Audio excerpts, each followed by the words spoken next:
അത്തരമൊരു സാഹചര്യത്തിൽ ഈ കൂട്ടക്കുരുതി ഒരുപക്ഷെ പിന്നെ ഈ 21-ാം മാസത്തിലും അതിക്രൂരമായി തന്നെ മുന്നോട്ട് കൊണ്ടുപോകുന്ന ഒരു ഇസ്രായേൽ സമീപനമാണ് കാണുന്നത്. അതിന് പൂർണ്ണമായിട്ടുള്ള പിന്തുണ പ്രഖ്യാപിക്കുന്ന ഒരു അമേരിക്കയെയാണ് കാണുന്നത്. അതിന് മൗനസമ്മതമാണെങ്കിൽ പോലും യൂറോപ്യൻ രാജ്യങ്ങളും ചില ഒറ്റപ്പെട്ട പ്രതിഷേധങ്ങളും പ്രതികരണങ്ങളും നടത്തുന്നു എന്നത് മാറ്റി നിർത്തിയാൽ അവരും ഏറെക്കുറെ ഇതിനോട് അനുകൂലമായിട്ടുള്ള സമീപനം സ്വീകരിക്കുന്നു എന്ന് വേണം ഈ പുതിയ സംഭവ വികാസങ്ങളും അവരുടെ പ്രതികരണങ്ങളും അതിൽ നിന്ന് നമുക്ക് മനസ്സിലാക്കാൻ. ഇതിൽ വേറൊരു കാര്യം, ഇസ്രയേലിനകത്ത് എന്ത് സംഭവിക്കുന്നു എന്നുള്ളതാണ്. നമ്മൾ ഒരുപാട് ദിവസങ്ങളായി കണ്ടുകൊണ്ടിരിക്കുന്നു. അവിടെ ഉയരുന്ന പ്രതിഷേധങ്ങൾ കാണുന്നുണ്ട്.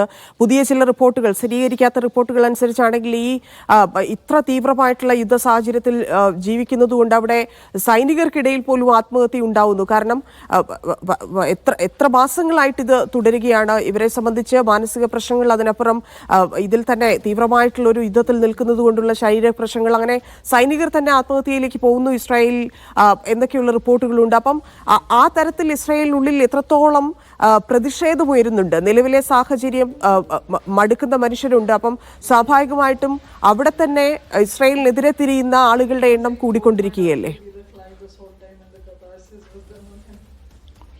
തീർച്ചയായിട്ടും ഇത് രണ്ട് നിലക്കാണ് നമ്മൾ വിലയിരുത്തേണ്ടത്. ഒന്ന്, ഈ ബന്ദികളുടെ മോചനം നീട്ടിക്കൊണ്ടു പോകുന്ന അല്ലെങ്കിൽ ഒരു കരാർ രൂപപ്പെടാൻ വളരെ അനുകൂലമായിട്ടുള്ള സാഹചര്യം ഉരുത്തിരിഞ്ഞിട്ടും ആ കരാറിന് അനുകൂലമായിട്ടുള്ള നിലപാട് സ്വീകരിക്കാതെ അത് അട്ടിമറിക്കാൻ വളരെ അവ്യക്തമായിട്ടുള്ള ഒരിക്കലും യുക്തിപൂർണ്ണമല്ലാത്ത ഉപാധികളും നിബന്ധനകളും മുന്നോട്ട് വെച്ചുകൊണ്ട് ആ ചർച്ചയെ പൂർണ്ണമായിട്ടും വഴിതെറ്റിക്കാനുള്ള കൃത്യമായിട്ടുള്ള രാഷ്ട്രീയ നീക്കമാണ് നെതന്യാഹു നടത്തുന്നത്. ഇതിനെ അദ്ദേഹത്തെ പ്രേരിപ്പിക്കുന്ന ഏറ്റവും പ്രധാനപ്പെട്ട ഘടകം സ്മോട്രിക്, ബെൻഗവിർ എന്നീ തീവ്ര വലതുപക്ഷ മന്ത്രിമാരാണ്. അവർ പറഞ്ഞിരിക്കുന്നത് ഏതെങ്കിലും അർത്ഥത്തിൽ മാസമായിട്ടൊരു കരാർ രൂപപ്പെടുത്തുകയാണെങ്കിൽ ആ ഘട്ടത്തിൽ തങ്ങൾ രാജി സമർപ്പിക്കും, തങ്ങളുടെ പിന്തുണ പിൻവലിക്കും, അതോടുകൂടി ഗവൺമെന്റ് നിലംപതിക്കുന്ന ഒരു സാഹചര്യം വരും. ഇപ്പോൾ പോലും യാഥാസ്ഥിക ചില മതവിഭാഗങ്ങൾ അവരുടെ പിന്തുണ പിൻവലിച്ചത് കൊണ്ട് തന്നെ ഏറെക്കുറെ ന്യൂനപക്ഷ ഒരു മന്ത്രിസഭ എന്ന നിലയ്ക്ക് നെതന്യാഹു വലിയ പ്രതിസന്ധി നേരിടുന്നുണ്ട്. അത്തരമൊരു സാഹചര്യം ഒരു ഭാഗത്ത്.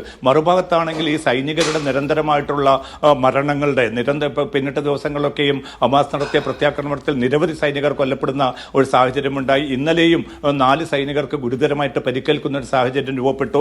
അതോടൊപ്പം തന്നെയാണ് ഇപ്പോൾ ഈ 10 ദിവസത്തിനുള്ളിലാണ് 5 സൈനികർ ആത്മഹത്യ ചെയ്തതായിട്ടുള്ള റിപ്പോർട്ടുകൾ കൂടി ഇസ്രായേൽ മാധ്യമങ്ങളും ഇസ്രായേൽ ഔദ്യോഗിക സംവിധാനങ്ങളും പുറത്തുവിടുന്നത്. അതായത് ഈ ഒരിക്കലും തങ്ങൾ അഭിമുഖീകരിക്കാത്ത ഒരു സാഹചര്യത്തിൽ തീക്ഷ്ണമായിട്ടുള്ള ഒരു അവസ്ഥയിലേക്ക് യുദ്ധത്തിൽ തള്ളിയിട്ടത് മൂലം അതിൽ പ്രതിസന്ധി അനുഭവിക്കുന്ന മാനസിക പിരിമുറുക്കമാണ് ഈ സൈനികരുടെ ആത്മഹത്യയിലേക്ക് നയിച്ചിരിക്കുന്നത്. ഇനിയും സൈനികർക്കിടയിൽ ഈ ആത്മഹത്യാ പ്രവണത വർദ്ധിക്കുന്നതായിട്ടുള്ള റിപ്പോർട്ടുകളുണ്ട്. അതോടൊപ്പം തന്നെ സൈനികരെ ലഭിക്കാത്തൊരു സാഹചര്യം കൂടി നിലനിൽക്കുന്നുണ്ട്. ചില യാഥാസ്ഥിക വിഭാഗങ്ങൾ സൈനിക വൃത്തി ഏറ്റെടുക്കാൻ വിസമ്മതിക്കുന്നുണ്ട്.